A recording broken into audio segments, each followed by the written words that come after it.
ఏలూరు జిల్లా జీలుగుమిల్లి మండలం తాటియాకులగూడెం పంచాయతీలో శ్రీ సీతారామ లక్ష్మణ స్వామి ఆలయంలో రామనవమి ఉత్సవాల చివరి రోజు సందర్భంగా ఘనంగా నిర్వహించిన అన్న సమారాధన కార్యక్రమంలో ఎమ్మెల్యే చిర్రి బాలరాజు పాల్గొన్నారు.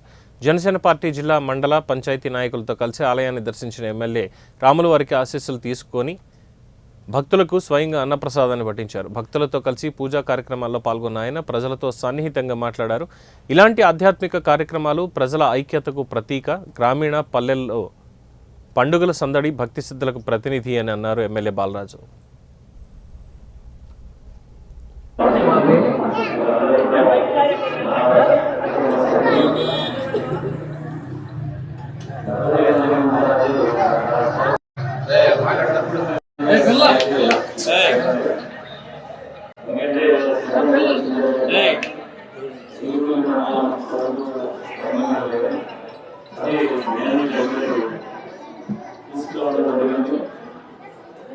తీసుకొచ్చిన దానికి ఫలితం ఏంటంటే ఈరోజు మనం చేస్తున్నారు.